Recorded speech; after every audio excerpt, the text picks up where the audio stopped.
Whew. Boy, YouTube, we got us one to talk about right now. Galaxy S23 Ultra. 2 weeks later, what are my thoughts on this phone? Let's get into it.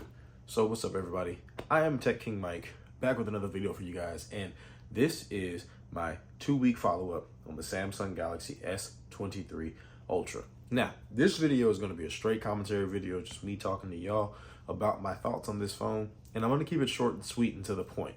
There are 5 things about this phone that I am truly enjoying in my experience with it so far, and I'm looking forward to seeing how it progresses with future updates and just over the next year or so, as opposed to the S22 Ultra.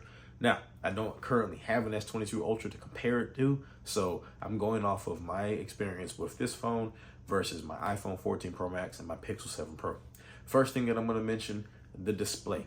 The display on this phone is A1, top tier. When I tell you that I am enjoying not only that they have reduced the curve on the edge and made it a little bit flatter this year, I am enjoying actually running the phone at Quad HD display, WQHD Plus, along with the 120 Hertz adaptive refresh rate, and I am not seeing any type of a hit in battery life that feels significant compared to former Galaxy devices. I am really enjoying what Samsung has been able to do this year with the internals on this device. That's going to lead me to number 2, which is the battery life. Now, I know that a lot of the battery has to do with the Snapdragon 8 Gen 2 for Galaxy and its configuration and how it's kind of tweaking things as far as the internals will go with the phone itself. But listen, the battery on this phone is immaculate. When I tell you I can take this phone off the charger at 6 a.m., I can go to work all day, listen to music. I run my phone on day mode and night mode. So that means when I'm at work, it's a white display, bright display, 1750 nits of peak brightness, and I'm using all of it because I use my phone outdoors in the northeastern Florida sun. And I'm still coming home with well over 50%. And I'm at work from 7 o'clock to 5:30. I'm usually not getting home until 6 o'clock on some days. So I'm out of the house a full 12 hours and still coming home with over half the battery left. The S22 Ultra and the Z Fold 4 could never achieve that kind of battery life. This thing is genuinely incredible. Something else that I've actually really enjoyed about this phone is I'm actually enjoying the camera this year. Now, I'm taking the leather case off of it because I got the Samsung official leather case on it. I'm actually truly enjoying the camera setup on this phone.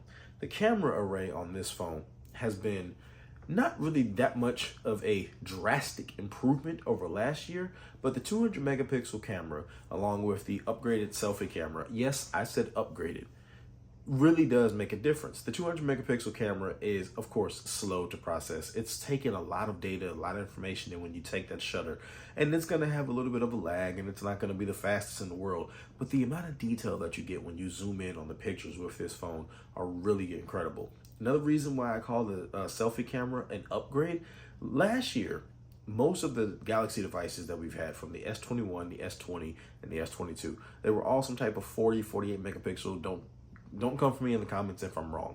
There was some type of 40 or 48 megapixel camera, but it always did the pixel binning down to 12. This year, they just went on ahead and made it a flat 12. I feel like skin tones have been accurate on this.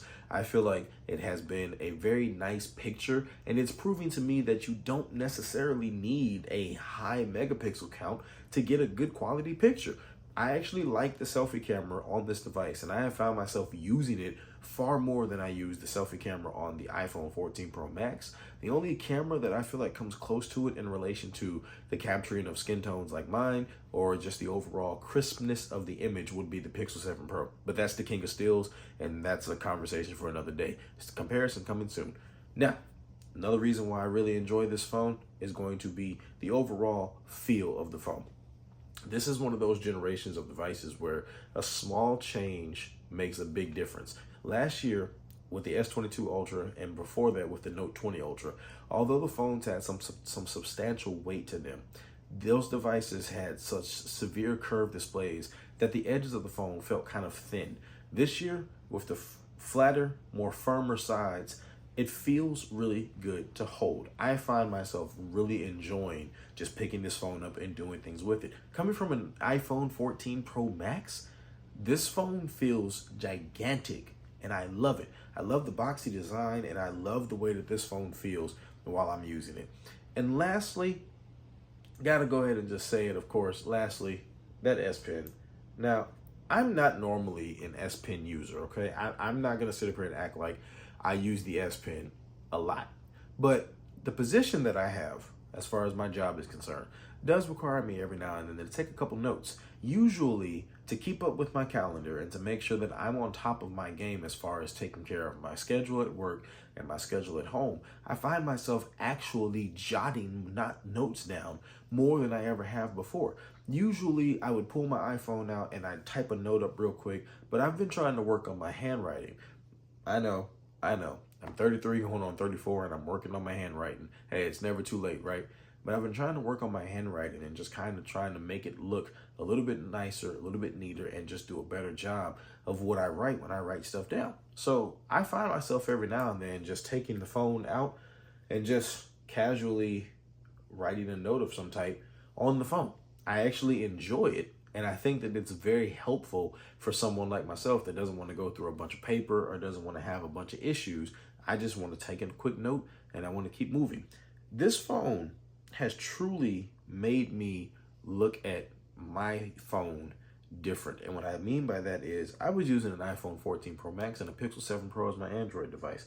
I switched my main SIM card over to this, and the iPhone 14 Pro Max that's recording this video has my secondary SIM card. I'm thinking about canceling that line. I like using this phone as my main phone, and I can honestly say that for me personally, yes, I'm sure someone in the comments and I'm sure someone out there, and more than one of you, is probably going to say, oh, he'll be back on his iPhone in no time. And that might be true. I might eventually go back to the iPhone. I'm a tech reviewer. I like to try different tech. But for the foreseeable future, and for right now, 2 weeks in with the Galaxy S23 Ultra, and it's not going anywhere, and neither am I. I really like this phone, and I think that if you're interested in picking one up and you're coming from an S21, an S20, or an S10, I think you can't go wrong with the S23 Ultra, and I think you're going to love it just as much as I am. So, that being said, how are you feeling about your S23 Ultra? Did you upgrade this year? Are you not upgrading? Let me know down below in the comments, and let's have a conversation about it. I'll look forward to talking to you guys, and I hope you guys enjoyed this video. Look forward to seeing you on the next one. I'll catch you on the next one. Peace.